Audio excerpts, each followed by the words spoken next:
Some crimes fade with time. Others rot quietly in forgotten files. But a few never stop breathing. They linger in police reports, in yellowed newspaper clippings, in half-solved codes that still stare back at anyone who dares to look. The Zodiac Killer is not just an unsolved case. It is a wound carved into American history so deep that even decades later, it refuses to close. Across Northern California, there are roads people still avoid at night. Not because anything is proven to be there, but because something happened there once. And once was enough. Before the letters. Before the symbols. Before the fear had a name. There were only bodies. Lake Herman Road, December 20th, 1968. The road was quiet. Too quiet for a Friday night. Lake Herman Road wasn't famous. It wasn't dangerous. It was just another lover's lane, a place where teenagers parked their cars, talked about nothing, and believed the world was still gentle. David Faraday and Betty Lou Jensen were doing exactly that. They didn't know they were being watched. They didn't know headlights had pulled in behind them. They didn't know that the night was about to fracture into something permanent. 5 gunshots echoed through the darkness. Not frantic. Not rushed. Precise. By the time the road fell silent again, both teenagers were dead. No robbery.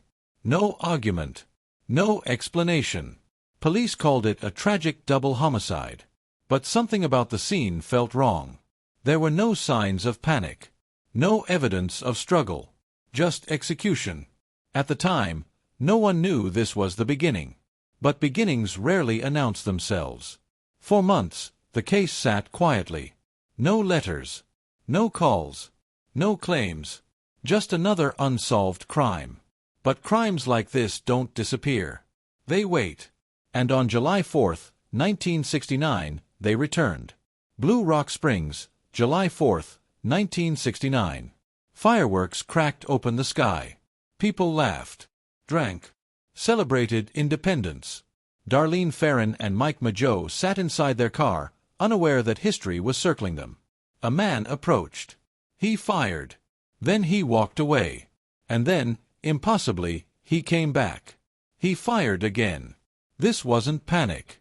This was correction. Mike survived. Barely. And that survival changed everything. Because later that night, while police were still processing the scene, the phone rang. A man's voice came through the line. Calm. Measured. Almost bored. I want to report a double murder. He gave directions. Then he hung up. No emotion. No urgency. No remorse. That phone call did something no bullet ever could. It gave the killer a voice. The letters arrive. Weeks later, 3 newspapers received envelopes. San Francisco Chronicle. San Francisco Examiner. Vallejo Times-Herald. Inside each envelope was a letter. The handwriting was deliberate. Pressed hard, as if the writer wanted the paper to remember him.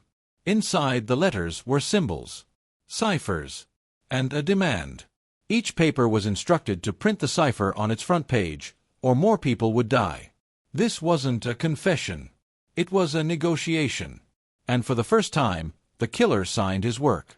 Not with a name, but with a symbol. A circle. A cross. A target. The Zodiac. The cipher that opened the door. One of the ciphers was cracked. What it revealed shook investigators. I like killing people because it is so much fun. Fun. Not anger. Not revenge. Not desperation. Enjoyment. That single word reframed everything. This was not a crime of passion. This was not loss of control. This was participation. And participation means intention. A killer who watched the world react. The Zodiac didn't hide. He observed. He read newspapers. Corrected police statements. Mocked investigators. He complained when he wasn't mentioned. He threatened school buses. He sent diagrams. He wasn't running from attention. He was feeding on it.